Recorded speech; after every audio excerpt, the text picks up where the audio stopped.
Thank you, and good morning. My next guest, if you happen to see this gentleman on the beach this weekend, don't kick sand in this guy's face. He is a karate champ and star of a new motion picture called The Octagon. Ladies and gentlemen, here's Chuck Norris. Hi,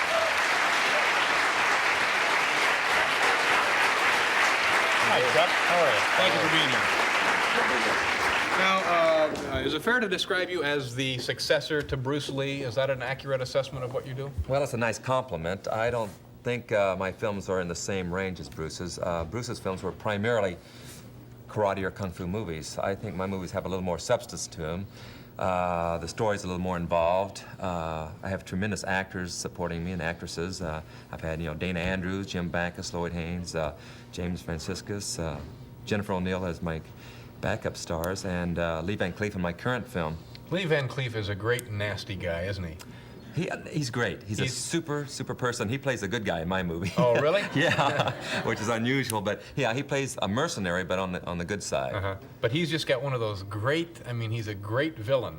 He is. He really is. But or in this case, he's a great good guy, Chuck. Don't worry. I'm sure it'll make no difference. He'll be fine. No, he's great. Now, when I would go to these Bruce Lee movies or other martial arts movies, they'd be a little silly. The guy would leave his house. I'm going for gum, honey. And on his way down to the store, he's like besieged by thousands of guys, and they would be able to jump like 30 and 40 feet in the air. Now, no, well, my films don't do that. The type of films I want to do is, again, with a good story, with good acting, with good direction, and with martial arts scenes inserted when it's emotionally right. Meaning that when there's no other choice but for me to use the ability that I have. Because that's the difference between violence and action, is the philosophy of when you use it.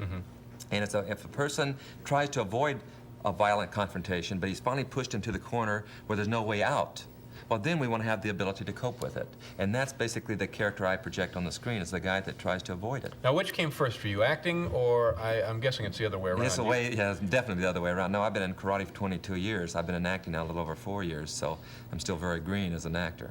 About 5 or 6 years ago, I became aware to me that I was the only one in the world who did not know karate. Is the world in danger of coming to an end in one massive karate fight? And I mean, you know what I mean? No. It's like, are there too many guns? Do too many people know karate? You know what I'm saying? No, actually, it would be great if everyone did know it, because there'd be less violence, because of the philosophy that's projected into your training. Everyone thinks of karate strictly as a physical application, but what it does is it strengthens you mentally, psychologically, and emotionally, because most violence is stemmed from insecurity, trying to prove something to yourself. And when a person develops this inner security and this goal-seeking knowledge that the martial arts teaches you to do, it overcomes a lot of violent confrontations. Let me ask I've never used it. Let me ask you, I know nothing about defending myself. Right. And since I've been in New York, there have been times when I thought maybe I was going to have to. I'll give you a quick example. One night, I was trying to get my dog to throw up because he'd eaten too many pills. This is the truth. Honest to God. That has nothing to do with it, but my dog's getting sick, and in the middle of all of this, a guy, a complete stranger, walks into my house. I don't know who he is. I have no idea why he's there. Yeah. And it irritated me. So I went running down the stairs, and I started screaming at the guy. I was livid, and he just stood there. He was not frightened by me at all. He was kind enough to leave, and there was, But it occurred to me later, that was probably a dumb thing for me to do. Now, what I need to know from you, is there a way I can tell if a guy is tougher than I am without laying a hand on him? You know what I'm saying? I mean, yeah. Well, can you tell by looking at a guy that he's tough? Well, you can ask him. No, it's hard to say, Dave, because it's a feeling. It's not it's something that's in the eye. It's amazing that the people that are very, very good in the martial arts never have to use it, because it's an attitude. Really, it's an attitude that really either draws trouble to you or pushes trouble away. And because I've been at it 22 years and I've never had to use it. And I hope. Really? Is that right? Never have. And I have been everywhere, all over the world. I've been in the roughest areas you can think of, imaginable, and it's a respect thing. If you respect someone, they will respect you. Chuck Norris is here, and I guess what we're going to do first, you're going to show me how you simulate action in one of those scenes we just saw. Nobody gets hurt in one of those, do they? Well, not all the time. Sometimes. We have a few injuries in Octagon, but generally... What kind of injuries were they? Well, I knocked 3 guys out in a row in a fight scene. What happened is the first guy was not one of my regular guys I fight with, and I hit him. And Was I knocked him. a guy delivering eats No, or he's a something? stuntman. No, he was a stuntman. Here's your soup. He wasn't used to taking the, because I do make contact generally in my films, and both my guys are conditioned to it, and this guy wasn't. And when I hit him, I knocked him out. And then I was thinking about, oh my gosh, I've hurt him. Then my second guy attacked, and I lost my train of thought, and I reacted out of instinct, and I kicked and knocked him out. And my third guy was my brother. My brother said, oh my gosh, he's lost his concentration. And he jumped out, and I knocked him and hit him in the head, knocked him out. And the fourth guy's on top and says, I'm not going down there. But after the second guy went out cold, didn't you kind of see a trend forming there? Yeah, but it happens so fast. It happens very, very fast. Yeah. You don't have time to really think. It has to be a spontaneous reaction. You got all the time you need to think you're the smartest guy. But actually, normally though, Dave, is you do miss by a very close Okay, you're going to range. show us that, Yes. right? Okay, and what do you want me to do? Just stand there. Okay. No, actually, when you do make contact, or when you do a fight scene in a movie, the main thing is generally the camera will be behind you. So the distance, there's no depth perception in your kick. But Say that again. The camera is. Yeah, generally the camera would be behind. So when I I see. throw kicks, if I throw a kick, see, right into here. See, I missed by just about 1/4 of an inch. And so when David reacted to that, if he would have reacted like he had gotten hit, see the camera, it would have been a hit on camera. It would have looked pretty good. It would look pretty now, good. when do they get the noise in there? How do they put that in? Oh, the key, well, generally we go into a dubbing room, but many times when I do it, I'll do that, I'll go, "Hey-ya!" right into here like this here. Or, or a punch, same thing with a punch. See, right into here, like this here, You can,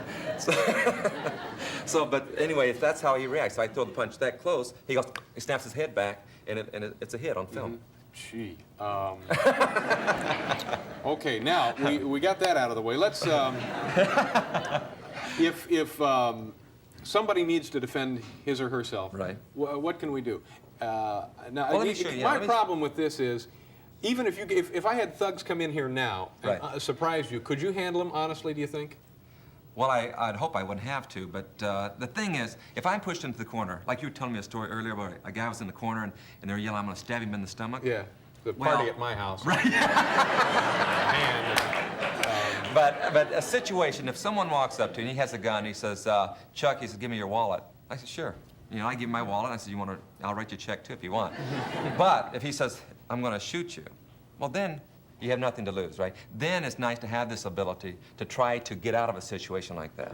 But you don't use it unless it's absolutely necessary. But what I've always wondered, does it become second nature? Oh, sure, of course it does. Show me. Absolutely. Show me. Now, All could right. a woman do what we're going to do? Of course. Okay. Show me what to do. About 30% of my enrollment are women. Okay. All right, let's get over here so they can see it.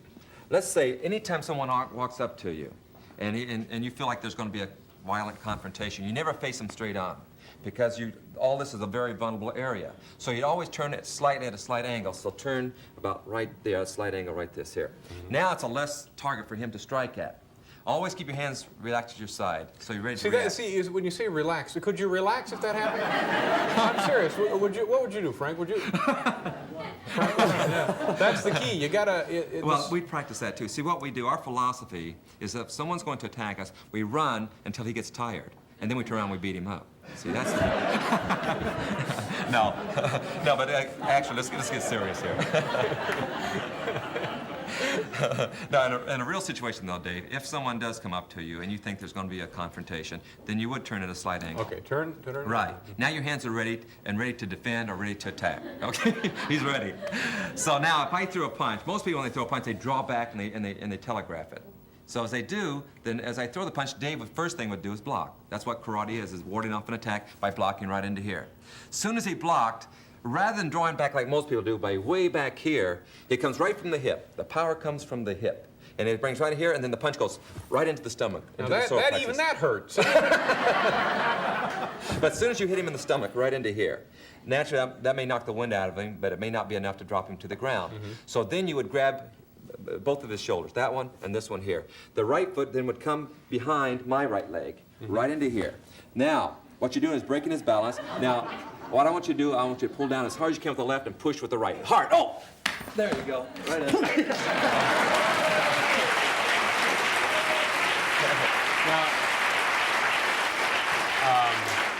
But a woman, now I guess you and I weigh similar. weights. But could a woman, say, who weighs maybe 50 or 60 pounds lighter than a thug? You see, a woman has an advantage that we don't have. A thug expects a woman to either scream, scratch, you know, things like this here. He is not ready for her to retaliate in a very aggressive manner. And when a woman learns the martial arts and a guy comes up, first of all, the main thing you must develop is an awareness of what's going on around you. That's the key thing in anything. In the martial arts, it teaches you to be aware of situations around you. 90% of the time you can get out of a situation if you're aware of what's going on. But most people walk with blinders on, and they walk right into a situation. But if a woman is accosted, a guy will generally, he'll attack. If she knows how to use the different parts of her body as a weapon, it's very, very effective. If a man walks up and starts to grab you by the throat or whatever it may be, there's many parts, the knee to the groin, elbow to the jaw, many situations. Can we show something here real quick? Sure, yeah. Well, first of all, okay, it's a guy grabs right in here. Well, first thing you do is you knee him. As soon as you knee him, then you come up here and grab him right by the hair and then take him right to the ground.